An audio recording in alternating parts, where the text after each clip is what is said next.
The marble lobby glittered beneath golden chandeliers, but the air was heavy with something darker, an invisible weight pressing down on every glance, every whispered chuckle. At the center of it stood a man in a tailored black suit, posture straight, voice calm, but eyes burning with quiet fire. He had asked for nothing unreasonable, nothing extravagant, just the kind of service promised to every guest who stepped through the hotel's glass doors. Yet the response he received was not service, but smirks, dismissive tones, and the unmistakable sting of humiliation. To the staff, he was a face they thought they understood, a story they believed they could write before a single word was spoken. What they didn't know was that this man's story was far greater than the marble that surrounded them, deeper than the arrogance that sought to diminish him. Within hours, the ground beneath this opulent lobby would shift, and those who mocked him would find themselves at the mercy of a truth they could never have imagined. The man's name was Marcus Ellison. To the world outside this hotel, his name carried weight, a legacy built not only on wealth but on perseverance carved through generations of struggle. Yet here, in this gleaming palace of glass and stone, he was treated as though he were invisible, or worse, unworthy. Marcus had arrived at the Grand Regent Hotel that afternoon after a long flight from New York. His trip was meant to be quiet, a moment of retreat before a string of board meetings that would determine the future of his company. For him, hotels had always been more than places of rest. They were tests. Would he be met with courtesy or with suspicion? Would his presence be welcomed or doubted? Each check-in was a roll of the dice, no matter how expensive the room or how high the rating. The Grand Regent was known as one of the city's finest, the kind of place where business magnates, celebrities, and world leaders stayed. For Marcus, it was chosen deliberately, a place where he expected excellence, not excuses. As he stepped into the lobby, he noticed the subtle details: the marble staircase that curled upward like a ribbon, the polished brass fixtures reflecting, the chandelier's glow, the scent of lavender drifting faintly through the air. Everything screamed perfection, yet perfection can be a mask, and masks often hide flaws. At the reception desk, Marcus greeted the staff with his usual calm confidence.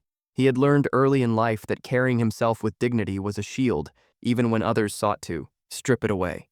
But from the first moment he felt it, the hesitation in the receptionist's eyes, the forced smile that didn't quite reach the corners of her mouth.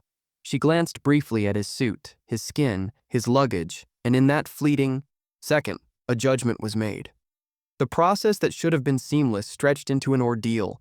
Questions were repeated unnecessarily, identification checked twice, then 3 times, as if disbelief clung to the idea that he could afford the hotel's finest suite.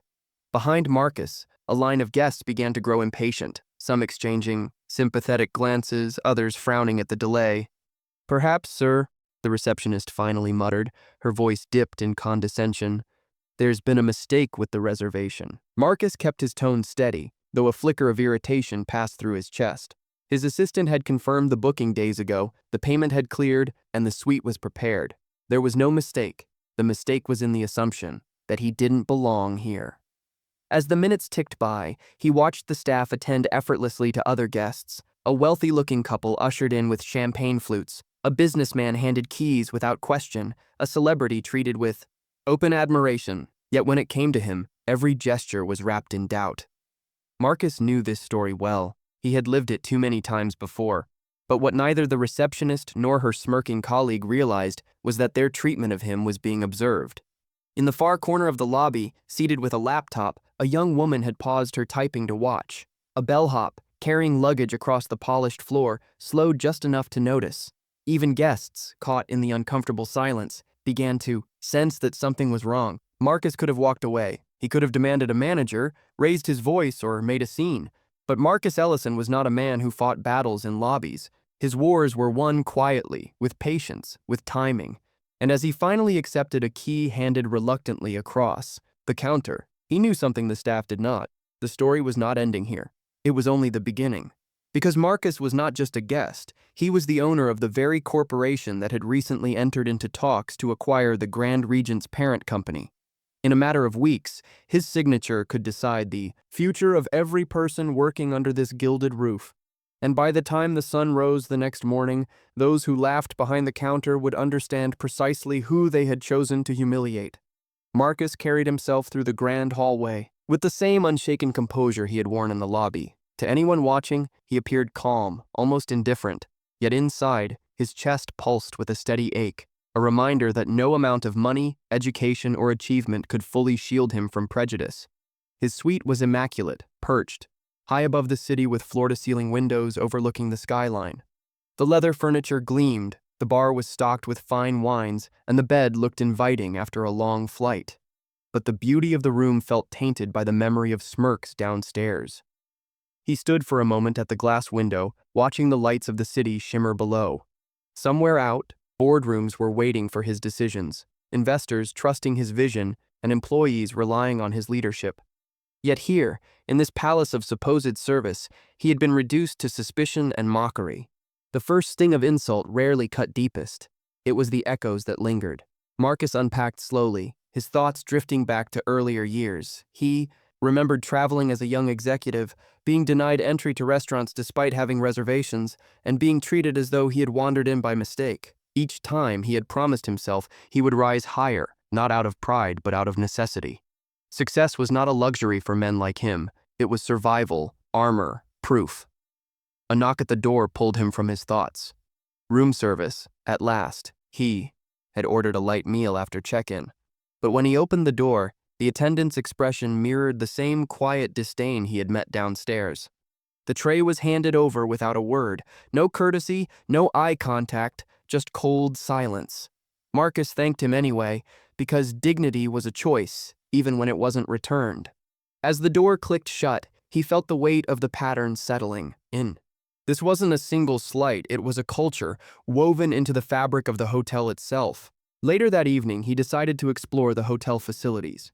In the exclusive lounge reserved for VIP guests, the atmosphere was hushed and elegant.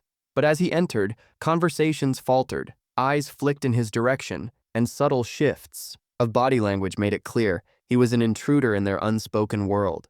A waiter hesitated before approaching him, and when he did, it was with a forced politeness, as though service were being extended reluctantly under protest. Marcus could feel the eyes of other guests lingering, measuring him, questioning him, placing him into boxes they thought they understood. Some seemed puzzled, others openly dismissive. He sat quietly, ordered a glass of water, and endured the silence that pressed against him like a wall. But in that silence, something began to stir.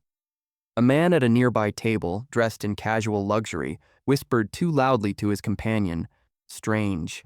They'll let anyone in here now." The words were intended to sting, to remind Marcus of invisible boundaries he was expected to respect. Marcus did not rise, did not respond. He had learned long ago that power did not need to shout. Instead, he sipped his water slowly, his mind turning not toward anger, but toward strategy.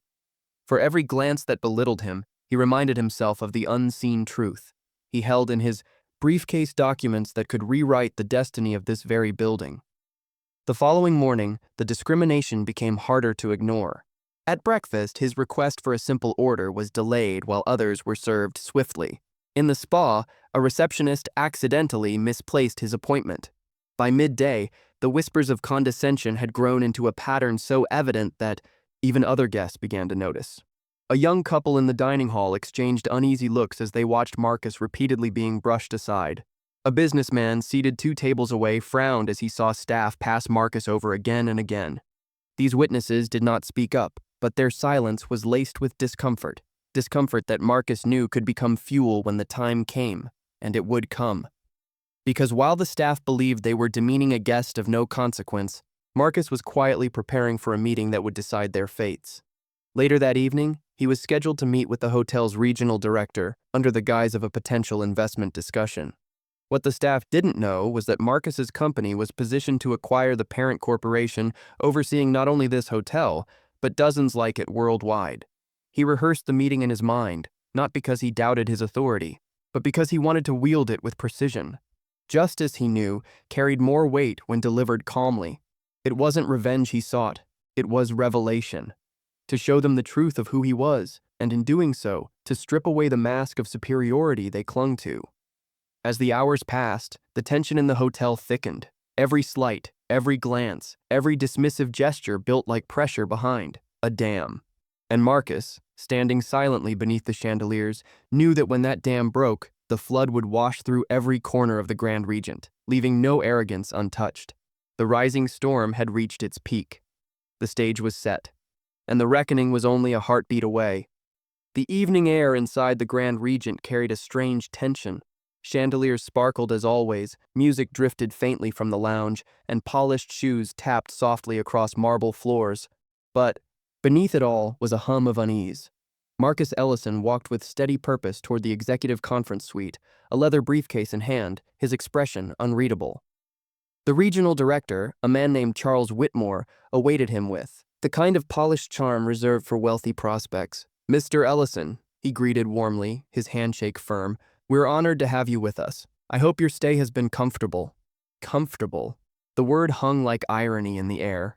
Marcus gave a polite nod, concealing the fire in his chest. The staff who had mocked him earlier still hovered nearby, unaware that the man they dismissed as insignificant was about to reveal the kind of authority they had never imagined. The meeting began with pleasantries, figures, projections, growth strategies. Marcus listened, contributed, and asked sharp questions. The director spoke with eagerness, his eyes glinting with the hunger of a man who knew how much was at stake. Every sentence pulled Marcus closer to the moment he had been waiting for. Finally, when the last slide of the presentation flickered across the screen, Marcus leaned forward, placing his briefcase gently on the table. He opened it with deliberate care and drew out a set of documents embossed with the seal of his corporation. The room seemed to shift, the air heavier now. "Mr. Whitmore," Marcus said calmly, "what you may not realize is that this conversation tonight is not about potential investment, it's about acquisition." The director blinked. "Acquisition?" Marcus placed the contract before him.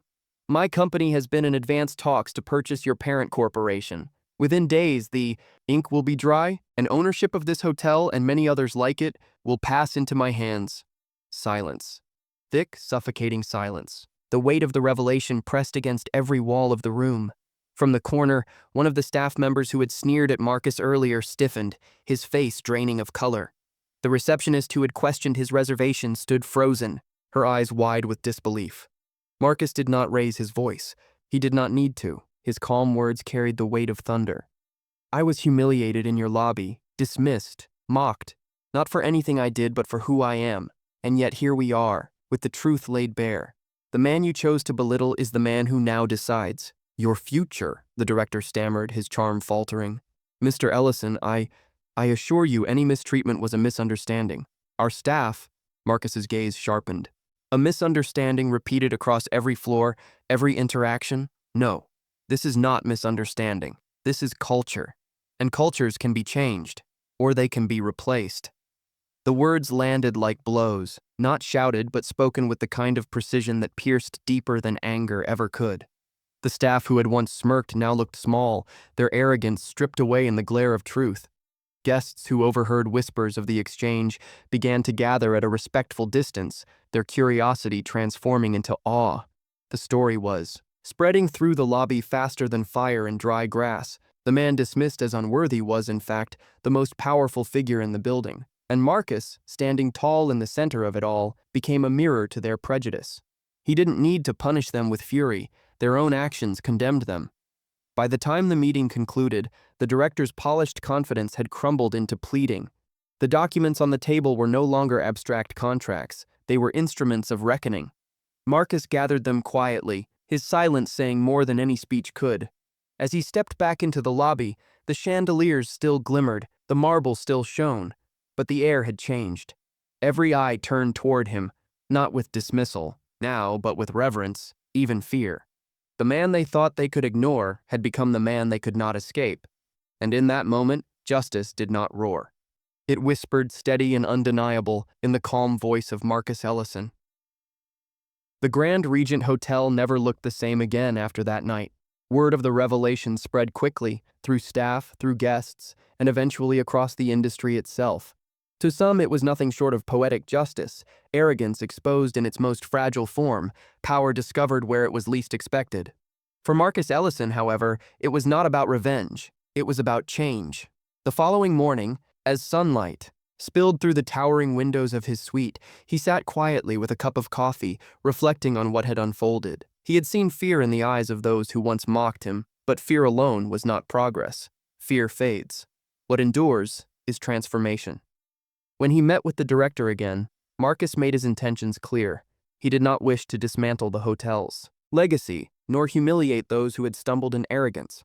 Instead, he wanted to rebuild from within, starting with the culture that had poisoned its hallways.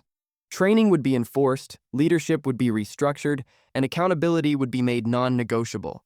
Discrimination, subtle or overt, would have no place in the new chapter he was writing. For the staff who had wronged him, the consequences were not measured in pink slips, but in reflection. They were required to face the truth of their behavior, not as abstract policy, but as a personal failing.